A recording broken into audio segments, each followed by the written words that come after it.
Salve galera, estamos aí começando o CooperaCast de hoje, correspondente à semana de 13 de março a 20 de março de 2019. Este é um podcast da Cooperativa do Saber, muito mais que cursinho. A apresentação é minha, de André Benson, e os comentários são do professor Sumaré de Geografia e do professor Rafael de Sociologia. A parte técnica é do professor Chico de Biologia. Vamos começar então o nosso podcast de hoje com a apresentação e o primeiro destaque dos nossos comentaristas. Professor Sumaré, tudo bem, professor? E aí, André? E aí, Rafa? Fala, galera! Bom, André, essa semana aconteceram algumas coisas, selecionar um destaque aí não foi tão fácil, mas eu acho que eu vou sair um pouco do senso comum, do que estava sendo esperado. Vamos falar de Índia e Paquistão. A Índia e Paquistão voltou uma situação tensa, não que em algum momento tenha ficado tranquilo, mas no dia 14 de fevereiro rolou um atentado na região da Caxemira, cerca de 40 pessoas mortas, e isso vai desencadear uma série de eventos, tanto pela Índia quanto o Paquistão chegaram a retirar seus diplomatas, e uma situação que ficou bastante preocupante para o mundo. No dia 17 de março, no último domingo, tivemos ameaças dos dois lados. A Índia fez uma ameaça com mísseis, inclusive fazendo testes com alguns mísseis, e o Paquistão respondeu que não importa quantos mísseis a Índia lance, ele lançará 3 vezes mais. Na segunda-feira, a Índia fez um teste de movimentação com seus submarinos nucleares. O que vai rolar em relação a isso não sabemos, mas a região da Caxemira é uma das regiões mais tensas do mundo.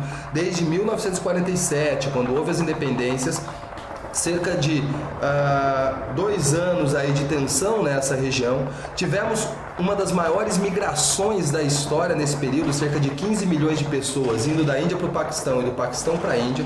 E em 1949, com uma intervenção da ONU, foi feita uma separação, dividindo um pedaço da Caxemira para o Paquistão e um pedaço da Caxemira para a Índia. Foi proposto um plebiscito para 1950 e que nunca foi realizado até hoje.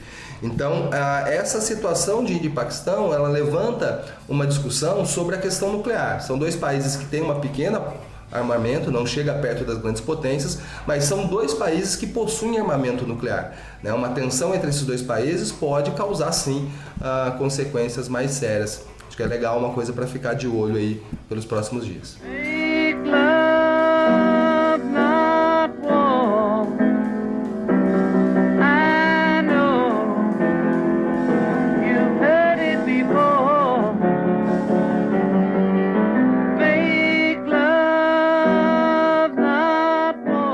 Perfeito, professor Sumaré, aí falando do seu destaque internacional, não é?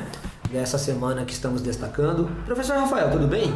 Tudo bom, professor André. E qual que é o seu destaque aí? Primeiramente, bom dia, boa tarde, boa noite para você que está ouvindo a gente aí do podcast da Cooperativa, o nosso CooperaCast, Boa tarde, professor Sumaré, professor André. O meu destaque, ele não é tão feliz assim, ele não que uma guerra entre Índia e Paquistão o seja, mas ele é um destaque negativo no ponto de vista que nos deixa perplexos, como seres humanos, Foram os massacres que aconteceram na Nova Zelândia e em Suzano, ambos com ações violentas, com armas de fogo. No caso de Suzano, 2 jovens de 17 e 23 anos entraram armados na escola onde estudaram, e promoveram ali vários mortos e feridos. No outro caso, no caso da Nova Zelândia, um atirador entrou em algumas mesquitas e tudo isso transmitido por redes sociais, uma coisa que chamou muita atenção, o fato da pessoa transmitir os próprios ataques. E o que me traz no ponto de vista sociológico é lembrar da obra de obras, por exemplo, como A Banalidade do Mal, de Hannah Arendt. Hannah Arendt, ela coloca o mal como algo que não seria natural, que não seria algo que nasce com a pessoa, nem ontológico, não é algo que eu possa estudado como algo que existe em si mesmo, pelo simples fato de existir, mas que a construção do mal giraria em torno de um meio social político propício para que essas pessoas consigam colocar esse mal em uma determinada prática. E que ela não está falando, a gente não está dizendo nesse meio político, esse lugar político não de instituições, mas a gente está falando do lugar da ação, da interação entre pessoas. E esse contexto que a Arendt coloca, ela fala a ideia da substituição de um determinado vazio que as pessoas sentem. Essas pessoas envolvidas nesses atentados eram jovens, homens, né, com grandes problemas de relacionamento, tanto afetivos, do ponto de vista amoroso, ou afetivos de amizade, e eles acabaram construindo, é possível fazer uma análise, uma construção de uma subjetividade que passava da afirmação pela violência. Então a posse de uma arma de fogo no mão dessas pessoas que haviam algum tipo de problema acabou podendo ser analisado, gerando uma afirmação de violência que eles colocaram em prática das piores formas possíveis, localizando inimigos possíveis ou imaginários ou até mesmo ideológicos, como no caso da Nova Zelândia, né? É muito casando essas posições da Arendt, né, e algumas posições do Lacan, esses vazios nessas relações afetivas ajudaram a construir essa afirmação de violência, né? A posse da arma de fogo é algo que é desejado para essa galera, por ser possível que eles consigam materializar esses desejos, né? Então, essas questões de como o mal se forma, as pessoas são maus, as influências, muito foi falado de senso comum, o vice-presidente da República, o general Mourão, advogou sobre a ideia de videogames como uma forma de promoção de violência. Outras pessoas relacionaram com os discursos que há uma política, há um certo lobby armamentista no Brasil. Essas questões é bom a gente analisar de um ponto de vista mais não tão só científico, mas assim psicológico, para a gente olhar para essas pessoas, para enxergar e tentar entender por que esses massacres andam acontecendo. E não só, nós tivemos notícia também de outro caso na Holanda, né? 1 morto e 3 feridos. Então, ou seja, é algo que está acontecendo depois de um determinado momento na nossa época, né? Então, é um destaque negativo dessa semana, né? Um destaque dessa semana e um tanto quanto pesaroso e negativo por conta desses acontecimentos, tanto em Brasil como em Nova Zelândia. Perfeito, professor Rafael. Falando aí do seu destaque negativo, né? É a violência que vem marcando a nossa sociedade contemporânea. Agora eu quero falar com vocês uma coisa. Agora fique atento aí, professor Rafael. Fique atento aí, professor Sumaré, que eu aqui apresentando o programa, eu me sinto um pouco deslocado. Me sinto um pouco um peixe fora d'água. Porque vocês ficam falando dos acontecimentos da semana, comentando de maneira bem interessante o que ocorreu, né? Mas todo mundo sabe que eu sou professor de história, né? E o professor de história gosta de fazer o quê? Pegar o que se comenta hoje e ficar remetendo ao passado, né? Porque vocês ficam falando aí do presente, mas eu fico pensando no passado, né?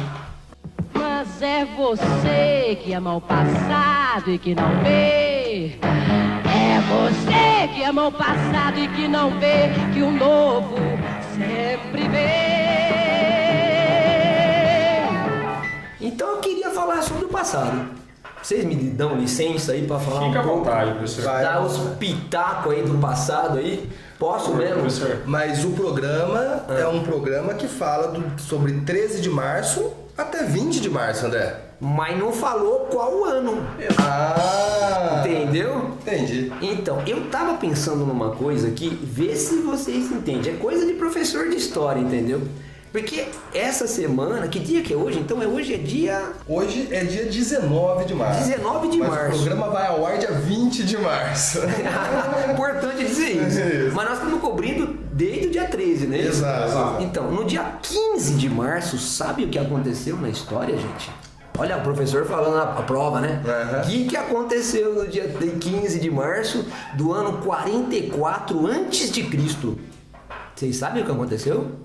Eu não posso denunciar porque eu também sou professor de história. Eu posso roubar porque eu vi a pauta, né? Tá certo. Cara, em 15 de março de 44 a.C., o senhor Júlio César, que era o ditador perpétuo, ditador perpétuo de Roma, já fazia uma década, ele foi ao Senado, né? Mas na verdade o Senado ele estava em reformas. Então parecia que havia um teatro um teatro fechado, né? Não um teatro de arena, né? Em que as reuniões do Senado estavam ocorrendo. E ele se dirigiu, né, no dia 15 de março de 44 a.C. até ao Senado. Só que quando ele chegou lá no Senado, ele tomou muita facada, entendeu? E foi assassinado. E aí, o assassinato do Júlio César, na verdade, é um dos ápices de algo que a gente chama de crise republicana. Quer dizer, a ideia de república, e o Brasil, a gente vive numa república, né? Sim. A ideia de república seria um governo, você tem um Estado, né? O Estado tem várias formas de governo. Então teríamos a forma republicana. Esse governo, ele zelaria pelo patrimônio público, né? Se fala da res publica, né? Aquilo que é de todos, e haveriam cargos. Esses cargos são ligados a ritos, tradições, né? As pessoas são menores que os cargos. Isso é a tradição republicana. O Júlio César foi um cara que gerou a crise republicana, ou agravou a crise republicana, porque ele quebrou completamente os ritos dos cargos, né? E ele fez exatamente as coisas que não poderiam ser feitas de acordo com a tradição. Ele se tornou um ditador. O ditador era um cargo em Roma. Sim. Antes dele, até lembrar de Lúcio Cornélio Sila. Né? Sim, o Sila, o Mário anteriormente, né? Mário. Mas Mário não chegou ao esgoto da ditadura. O Mário não foi ditador, né? Ele foi cônsul, mas ele se reelegeu muitas vezes. Era proibido a reeleição, ou era censurável, né? A reeleição, e o Mário foi reeleito 7 vezes o cônsul. Isso abre uma crise, porque você quebra o rito do cargo. Aí vem um outro momento, o Sila, né? Que acaba virando ditador. O ditador era um cargo que você poderia exercer por 6 meses. Num momento de grande força maior, você tinha que concentrar o governo, tomar atitudes rápidas, mas era por 6 meses ou no máximo por 1 ano, né? Só fazer um parênteses aqui, né? Para a galera que está ouvindo, para os ouvintes. É importante frisar que esse termo ditador ele é bastante diferente do nosso termo ditador contemporâneo. Isso. Uma das diferenças fundamentais em Roma, ditador é constitucional, é uma ditadura constitucional. Hoje, no momento contemporâneo, na idade contemporânea, todas as ditaduras que nós temos dentro do Estado moderno de direito são inconstitucionais, não há uma constitucionalidade jurídica para uma ditadura. Não é só a parte legalista. Tem um livro interessantíssimo, isso a gente sempre tem que pensar, gente, que termos antigos e termos modernos. Né? Ou quando a gente tem alguns tipos de cargo, quando a gente fala em Estado, por exemplo, em Estado romano, é um tipo de configuração política para aquele momento histórico, né? Por dica de texto, a gente pode recomendar um texto do Benjamin Constant, Liberdade dos Antigos, Liberdade dos Modernos. É uma boa comparação que você tem do que é liberdade para o século XIX e XX, o que seria liberdade para esse pessoal dentro da Antiguidade Clássica, que é um assunto que o professor André está trazendo. O ditador, ele fazia parte da institucionalidade. Talvez o ateniense dessa época dissesse que um ditador que usurpa o rito do cargo e permanece por mais tempo que os 6 meses e 1 ano se transformasse num tirano. Talvez quando a gente fala hoje em dia em ditadura, a gente está falando da tirania, não é isso? Então, o Júlio César estava exercendo uma tirania, porque ele ficou 1 década quando o rito do cargo diria que era um pouco de tempo só. Então, isso gera uma grave crise na República e que leva ao assassinato dele. O assassinato dele é a tentativa de alguns senadores mais conservadores, a ideia de manter aquelas tradições e eliminar esse cara. É que aí isso não resolveu a crise, né? Vai acabar levando ao sobrinho do Júlio César se transformar exatamente no cara que concentra o poder, não é isso? E de uma forma extremamente interessante, porque ele vai ser nomeado o príncipe. É o principado, né? Que seria um cargo também, o primeiro entre os iguais. O Senado oferece primeiro um título de príncipe, né? E a posteriori o título de Augusto, que seria um título dado ao Deus. Então, tudo que eles não queriam com a crise republicana, com o assassinato de Júlio César, que era reformar a antiga república, principalmente com base no Senado, um governo aristocrático capitaneado pelos patrícios senatoriais, pouco tempo depois nós temos a fundação do Império Romano e mudam completamente as estruturas do Império. Augusto concentra-se na proteção das fronteiras em vez na expansão, e depois a gente tem um grande problema, né, com a questão do próprio modo de produção de Roma, que era baseado na escravidão e baseado na guerra. Então, a gente acabou de perceber que há uma república, há tradições, ritos ligados a cargos, e de repente o cara não segue aquele rito, ele rompe, ele cria uma crise que leva ao império, que leva aos imperadores, não é? E isso vai levar inclusive ao Império Romano, então é até um auge de um certo império. Eu falei tudo isso e a gente pensa num grande império como o romano e pensa que isto ocorreu, né, o assassinato de Júlio César no dia 15 de março, né, mas no dia 19 de março, que também corresponde ao nosso programa de hoje, há um outro império. Professor Sumaré deve saber muito bem disso, o professor Rafael também, né? No dia 19 de março de 2003, um outro império, o Império da Atualidade, também aprontou das suas, não é? O que aconteceu, professor Sumaré? Pois é, no dia 19 de março de 2003 é o início da intervenção militar dos Estados Unidos no Iraque, né? Ou podemos chamar de uma invasão. Essa discussão de termos é uma discussão que existe, é uma discussão válida, mas é mais aceitável a invasão, uma vez que este confronto ele não foi referendado pela ONU, pelo Conselho de Segurança da ONU, nunca passou por uma discussão no Conselho de Segurança da ONU. Os Estados Unidos, a partir de 2001, ele inicia, né, uma guerra ao terror, né, dá início à chamada Doutrina Bush, e essa guerra ao terror ela vai se pautar num princípio, né, em 3 princípios, na verdade, é um tripé, né, e um dos princípios é o ataque preventivo. Se o inimigo é um inimigo invisível, é um inimigo que eu não sei quem é, um inimigo que pode ser qualquer um, eu não posso visualizar esse inimigo e essa preparação do inimigo. Como antigamente eram os comunistas, e os comunistas eu sei quem são, eu sei onde eles estão, né? Já os terroristas eu não sei quem são, pode estar em qualquer lugar. Isso vai dar justificativa para o ataque preventivo. Então, com dados, né, com uma revelação de que o Iraque ele teria armas de destruição em massa, e o governo iraquiano na época, Saddam Hussein, que foi colocado no poder com um apoio dos Estados Unidos e União Soviética, né, já que o inimigo pós-79, 1979, era o Irã, então o Saddam Hussein ele é colocado no poder por Estados Unidos e União Soviética. Sim, vocês não ouviram errado, Estados Unidos e União Soviética agiam juntos durante a Guerra Fria.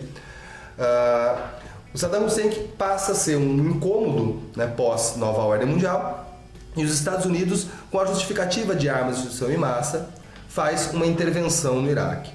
Essa intervenção, alguns vão considerar que ela vai até maio de 2004, porém há pessoas que vão considerar a intervenção até hoje, porque ainda existem tropas dos Estados Unidos na área. Consequências do Iraque, né, para o Iraque pós-intervenção. Foi criado um governo de coalizão no Iraque, e esse governo de coalizão ele tende a ter a representação das etnias majoritárias dentro do Iraque.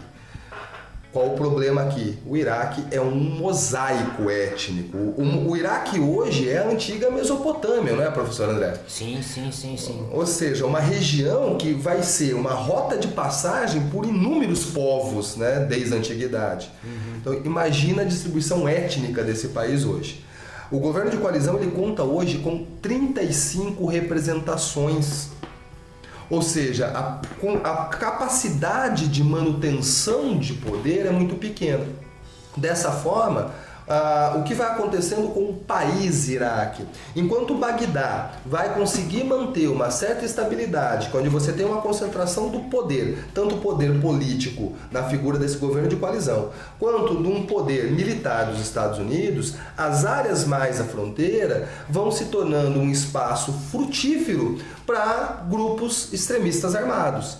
Daí vai nascer o famoso Estado Islâmico, que vai se desenvolver na região no norte do Iraque e que vai conseguir se expandir para a Síria quando vem a tensão no governo sírio pós-Primavera Árabe. Ou seja, algo que aconteceu em 2010, a Primavera Árabe na Síria, tem uma relação também com essa intervenção do Iraque em 2003. Então, até hoje há consequências nessa região da intervenção dos Estados Unidos ou da invasão dos Estados Unidos no Iraque.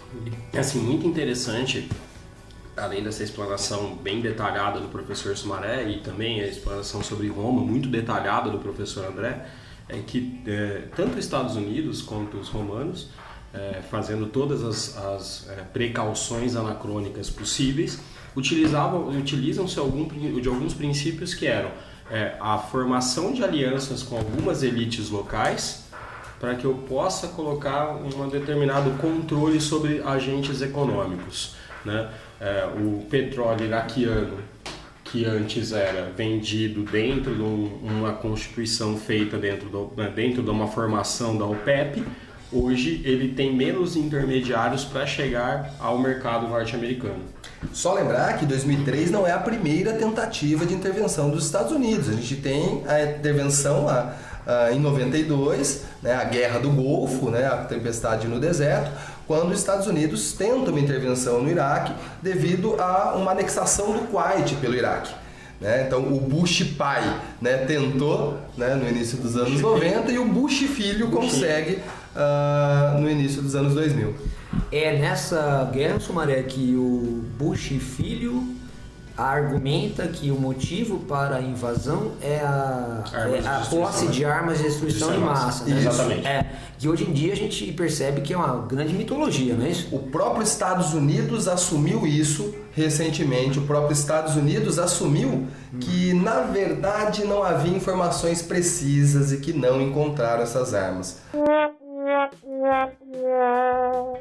Então, essa criação de uma verdade para justificar uma ação. É uma criação de mitologia, né? Nada a ver. É a historinha da carochinha, né? Outra historinha da carochinha, né? Então, aí eu, de novo, metendo o bedelho como professor de história, estava falando de novo do Júlio César, né? E o Júlio César gerou a crise republicana e veio o Império, né?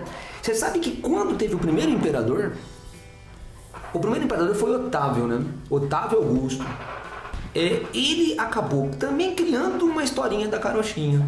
Ele também criou uma mitologia, que nem o George Bush criou essa aí. Ele acabou incentivando um escritor chamado Virgílio a escrever uma obra chamada Eneida, que conta sobre a fundação de Roma.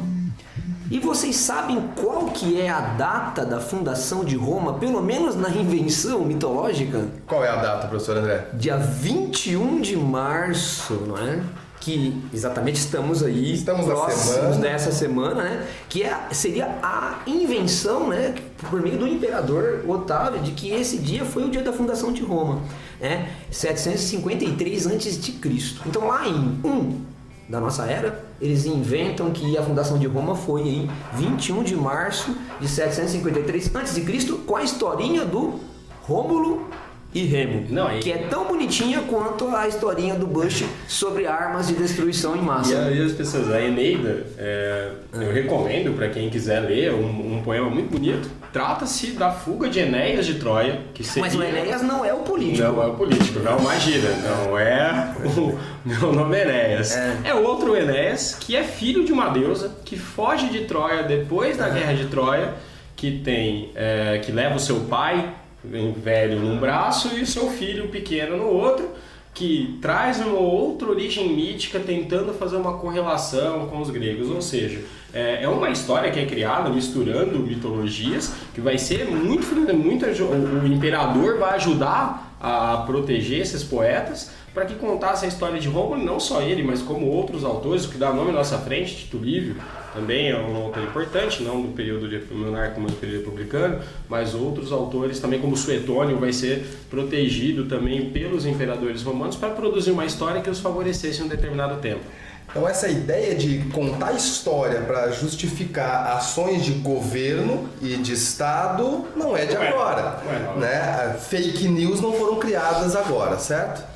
E moleque jogado no Rio também não, viu, gente? Tá todo mundo jogando moleque no Rio na antiguidade. Não é só Rômulo e Remo, não? Não, você tem Édipo, rei, joga no Rio. Ciro, o persa, foi jogado no Rio. Moisés também, né? Moisés é jogado no Rio. Crianças não joguem as pessoas no Rio. É o contrário, pessoas não jogam as crianças no Rio. Pessoas também não joguem as crianças no Rio. Aliás, nem dá pra jogar, os rios estão muito feios. Não joguem de jeito nenhum, gente. Ó, eu tava lendo essa semana, né? 15 de março, sexta-feira, uma notícia, né? Que os aeroportos aí acabaram sendo privatizados, né? Pelo nosso governo. E aí eu tava de novo fazendo algumas analogias, né? Porque se em 15 de março de 2019 os nossos aeroportos foram privatizados, no dia 20 de março de 1941, o governo do Getúlio Vargas, que era o Estado Novo, foi de 37 a 41 o Estado Novo, mandou prender o Monteiro Lobato, o escritor Monteiro Lobato. O Monteiro Lobato estava criticando o governo exatamente por a sua ausência, né, de não cuidar do assunto do petróleo. Embora o Monteiro Lobato tenha sido preso por isso e por outras razões, no final das contas a Era Vargas cuidou direitinho do petróleo, né? Lá na década de 50 os caras criaram a Petrobras, né? E você vê exatamente toda uma montagem de um estado de bem-estar, não é? De um estado de compromisso, que vai se completar com a Constituição de 88, né? Mas que a ideia de um estado que está mais presente começa com o Getúlio. É uma época mais estatizante. E a notícia que eu leio sobre o aeroporto é exatamente ao inverso, não é? A gente lê a notícia que empresas estrangeiras dominaram o leilão de 12 aeroportos brasileiros. Segundo a ANAC, a arrecadação à vista do governo ficou em aproximadamente 2,4 bilhões, o que representa 2 bilhões acima do mínimo fixado pelo edital. Mas eu fiquei pensando nesses dinheiros, né? E eu fiquei pensando que recentemente o nosso governo reformou, o nosso Estado brasileiro investiu, né? E reformou os aeroportos, acho que para a Copa de 2014. E eu fiquei pensando assim, nós vendemos esses aeroportos agora por um total de 2 bilhões aproximadamente, 2,4.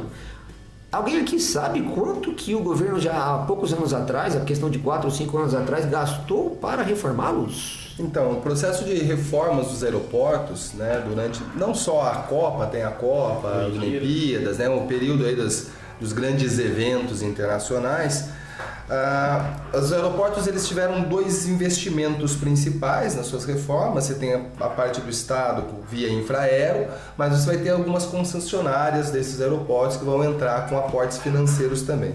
O custo total da reforma de 11 aeroportos, foram 11 aeroportos reformados, foi algo em torno de 8 bilhões. Foi algo por volta de 8 bilhões. O Estado entra com cerca de 6 bilhões e as concessionárias com cerca de 2, uma variaçãozinha, um pouquinho para mais, um pouquinho para menos aí. O que me espanta é que o ágio, né, quando você lista que foram arrecadados 2,1 bi a mais do que o esperado e o leilão é de 2,4, é que no edital estava querendo vender por 300 milhões. Assim, a história de privatizações do Brasil, durante toda a década de 90, nós já tivemos casos assim pavorosos. Vale do Rio Doce, principalmente, foi uma privatização que o faturamento de 3 meses da Vale do Rio Doce não era algo que foi assim, você consegue pagar a Vale inteira com faturamento de 3 meses. Então, esse plano de privatização parece ser mais agressivo e mais entreguista do que o que aconteceu na década de 90. E lembrando que 2 estatais, uma delas espanhola, foram que arremataram esses aeroportos. Ou seja, nós estamos vendendo aeroportos brasileiros para uma estatal espanhola. É algo assim assustador. O que existe em torno desse governo, do que está acontecendo do plano de vista econômico, é realmente acabar com qualquer tipo de participação do Estado dentro da economia.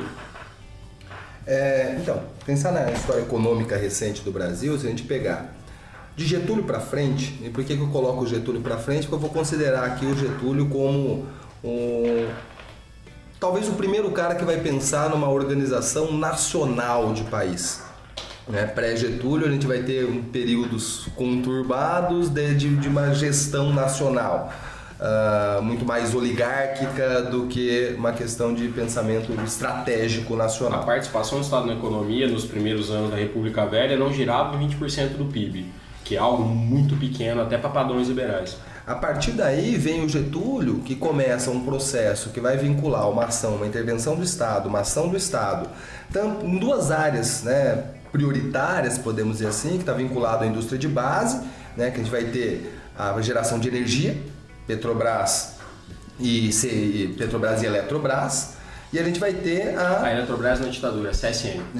CSN e a Vale, na geração na extração mineral. Então a gente vai ter uma formação de uma indústria de base. Essa indústria de base ela vai ser vinculada, vai ter um paralelo com o que vem depois, mesmo a entrada do capital produtivo estrangeiro com o JK, o plano de metas.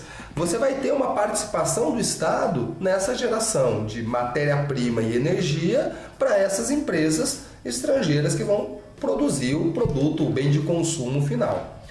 Vem os militares, no período dos militares a gente vai viver um modelo de desenvolvimentista, onde você vai ter uma influência do Estado muito grande, as chamadas obras faraônicas, essa construção, que tem um quê de um keynesianismo à brasileira, com elementos tupiniquins, mas uma intervenção do Estado.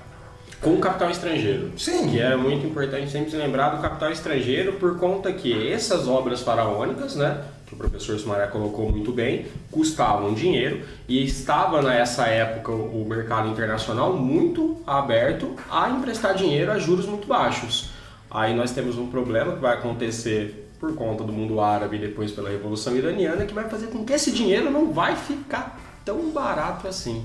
Só para ter uma ideia, nessa questão de mundo árabe, o OPEP e a Revolução Iraniana, são as duas crises do petróleo dos anos 70. Apesar da Petrobras existir no Brasil e ser uma estatal, em 1973 a Petrobras era responsável por 2% do petróleo brasileiro. 98% era importado porque era muito barato. Essa crise vai fazer modificações na lógica da Petrobras. Mas aí, como o professor Rafael falou, a partir dos anos 90 a gente vai entrar num modelo neoliberal, e esse modelo neoliberal, vinculado a um consenso de Washington, vamos entrar numa lógica privatizante. Então a gente vai ter, desde o governo Collor, um processo de privatizações. Muita coisa foi privatizada, mas ainda há coisas a serem privatizadas. E a agenda liberal vigente, ela vai entrar com discursos privatizantes. É o que eu costumo dizer, não estão enganando ninguém, foi proposto, isso está dentro da proposta econômica do Guedes. Além dos aeroportos, tem outras coisas que virão aí. E essa relação com o entreguismo tem outras coisas que estão vinculadas também, professor André? Me parece que de toda essa discussão que a gente está fazendo aqui, a cerejinha do bolo seria nós temos uma base que é no Maranhão, não é isso? Que foi usada por um tempo para a nossa ciência, nossa tecnologia. Houve um acidente, não é? Que é a base de Alcântara, e ela foi paralisada e nunca mais retomada, e parece que o governo está anunciando a partir dessa semana, não é? A cessão da base para os norte-americanos a um aluguel baixíssimo, sem transferência de tecnologia e sem contrapartidas, que isso dentro das relações internacionais é algo sui generis. Se você tem a princípio da reciprocidade, se você cede em algum momento alguma coisa, você espera que você receba algo em troca. E não está acontecendo, não tem sinalização que nada vai ser posto para o Brasil para a cessão dessa base de Alcântara. O que a gente está ganhando em troca? Não tem nada em vista pelo que está sendo Inclusive anunciado. se coloca como lançamento de foguete, mas não explica direito o que é um foguete. O professor Sumaré pode até confirmar pra gente, mas a base de Alcântara é um dos melhores lugares no mundo, salvo engano, para lançamento de foguetes pela sua localização. Porque a posição na Terra, a latitude no planeta vai interferir na quantidade de energia necessária para você fazer o foguete chegar em órbita. A base de Alcântara está praticamente na linha do Equador. Estando praticamente na linha do Equador, ela tem uma vantagem né, nesse processo. Você pegar, por exemplo, a principal base nos Estados Unidos, está no ponto mais ao sul dos Estados Unidos. Ele tenta ficar o ponto mais ao sul possível, porque quanto menor a latitude, melhor para você preparar uma base. Então a de Alcântara ela está praticamente numa latitude 0. E qual poderia ser, aí eu estou perguntando, o reflexo para o comércio internacional brasileiro, as relações internacionais brasileiras, o Brasil ceder uma base aos americanos? E qual seria, por exemplo, a reação de uma China, em que nós temos uma relação de comércio importante, né, professor? Temos uma... Política internacional é uma coisa bastante complexa, né? É uma coisa extremamente complexa porque você tem que lidar com vários interesses.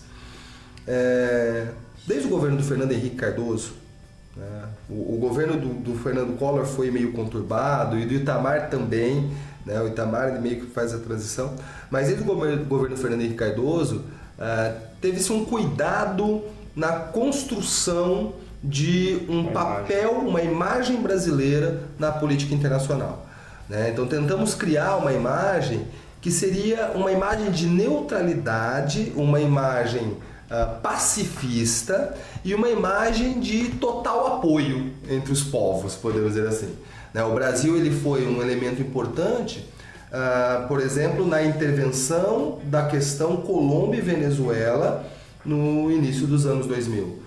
O Brasil ele foi um papel importante na discussão dentro do Conselho de Segurança da ONU com o caso do Irã. Então o Brasil internacionalmente ele vai se colocando nessa política externa, tentando trabalhar essa imagem de alguém que vai atuar para menores tensões possíveis.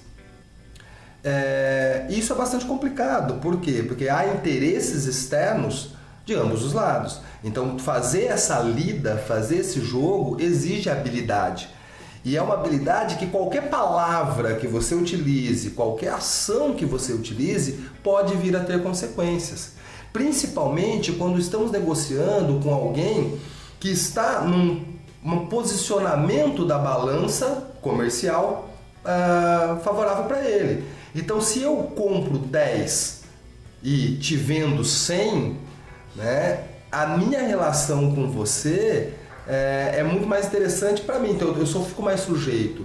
Isso acontece quando a gente pega, por exemplo, o caso da China. A China é talvez hoje o maior importador de commodities, não só do Brasil, mas praticamente do mundo. E o Brasil é um grande exportador de commodities, então já teve o caso da soja, já teve a questão da soja, mas ainda existem outras commodities que o Brasil é um exportador. Quer dizer, a Alcântara já quer dizer que a China cortará relações? Não, mas isso vai exigir uma capacidade muito grande nas relações internacionais. E coisa que até agora não estamos observando, coisa que até agora não estamos percebendo uma capacidade desse atual grupo da política externa brasileira. Então, podemos vir a ter problemas internacionais. Teremos desdobramentos, então, é isso? Provavelmente. Então, e agora o desdobramento que temos é o fim do CooperaCast de hoje. Eu quero agradecer ao professor Sumaré pela presença, quero agradecer ao professor Rafael e um abraço para todo mundo e até a próxima. Valeu!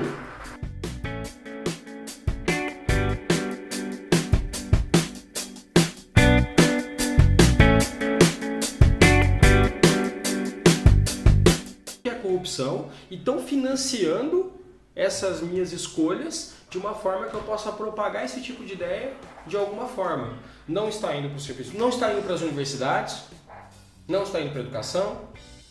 Quem produz, quem necessariamente tem um certo lastro para poder fazer qualquer tipo de ação nesse sentido educativo poderia ser as universidades públicas, não, elas estão sendo marginalizadas num processo como esse e coloca no fundo privado que a gente não tem a menor ideia do que vai acontecer. Não há, a fala do professor Sumaré é muito importante, não há nenhuma democracia no mundo onde você pega um fundo retirado de uma determinada conta que eles tiraram de uma empresa pública, que é um pagamento de multa. E é incrível, um membro do Estado tirando dinheiro de uma outra autarquia do Estado, uma empresa né, de capital misto, como a Petrobras, e tirando esse dinheiro para levar para o meio privado. É um absurdo que chega a ser risível. Né? Só que as narrativas estão sendo construídas. E aí é um problema que a gente está enfrentando nos últimos tempos. Quando a gente fala de ciência, né, um dos elementos que algo na ciência é necessário para poder ser uma teoria é o que a gente chama de falsificável. Né? Então, para ter uma teoria, eu preciso ter formas de tentar falsificá-la, dizer que ela é falsa. Né? Qualquer coisa que não é falsificável, né, não tem como, se não tem como eu comprovar. Né? Isso vale também para a narrativa política, para o discurso político. Né? Então, quando alguém sai na rua e fala eu sou contra a corrupção, é um discurso vazio. Por quê? Porque é um discurso que não tem como se posicionar contrário a ele. Ninguém é a favor, chapa. Ninguém é a favor. É o cartaz, sou a favor da educação, da saúde contra a corrupção. Pô, inverte a lógica. Eu também inverte sou. a lógica. Né? Todo discurso político, ele tem que ter um viés que é possível de ser questionado. Alguém pode virar e falar, eu sou contra a intervenção do Estado na economia e sou a favor de privatizações. E aí uma outra pessoa pode falar, eu sou a favor de uma intervenção do Estado na economia e defendo reestatizações. E aí a gente pode entrar num debate com argumentos, um debate de ideias, de discussões, há uma pancada de artigos e estudos sobre isso. Agora alguém falar, sou contra a corrupção? Mano, quem que vai falar sou a favor? Da mesma forma falar, sou a favor da vida, eu sou a favor da morte. Então um discurso político, uma narrativa política, ela tem que ser levada por um teor que é passível de uma contradição. Todo discurso que é generalizante, globalizante, que impede um questionamento contrário, ele é vazio e esse é o discurso perigoso. Esse é um discurso que tem que tomar cuidado, porque quais são os verdadeiros interesses que estão por trás disso aí? E quando ele é posto por uma galera que está no poder, ele pode se transformar num discurso totalitário. É uma narrativa que cria inimigos, ele coloca estigmas, e isso, na história política do século XX, levou a grandes conflitos. Então, quando a gente fala, às vezes, de nazismos e fascismos, a gente fala, nossa, mas vocês estão exagerando. Não é. Tipificações de fascismo não só aqueles que a galera coloca dentro até de outras formas de mídia, cinema, enfim, televisão, como que acontece em Itália e Alemanha. Há vários tipos de fascismo, há outros regimes autoritários que também se valeram da ideia de uma construção de inimigos dentro de determinadas casinhas. O Brasil passou por isso em alguns momentos. E agora parece que estão sendo colocado isso, está voltando a aparecer, construindo uma narrativa de nós contra eles, estigmatizando os inimigos. É a universidade pública comunista, é o professor que é doutrinador, é um anticientificismo, parece que o que é de ciência não vale. Então a gente está entrando num momento que a gente tem que tomar muito cuidado com as narrativas construídas. Em nome de uma boa intenção, e a gente pode colocar todas as aspas possíveis, né? A gente pode estar tendo um monstrinho sendo gerado a partir dessa galera que está no poder hoje. Bom, claramente aí ninguém pode negar que está havendo um movimento internacional de um certo populismo de extrema direita, né? E aquela figura do Bannon, uma figura central nesse processo. Isso tem Salvini na Itália, tem o próprio Trump nos Estados Unidos, e o Bolsonaro representa isto aqui no Brasil, né? Então esse discurso ele é claramente identificável. Gente, uma coisa que eu sou muito a favor é do CooperaCast. E eu quero dizer agora para todo mundo que nós vamos embora, né? Tchau, Sumaré, até mais. Falou, André, falou, Rafa, foi da hora, né? Vamos Valeu, fazer Rafael. isso de novo. Gente, muito bom. Agradeço vocês ficarem o tempo todo aí. Ouçam até o final, vale a pena, né? Ouçam todo o capítulo do CooperaCast, que semana que vem a gente tá aí de novo. Obrigado. Valeu e até mais. Valeu!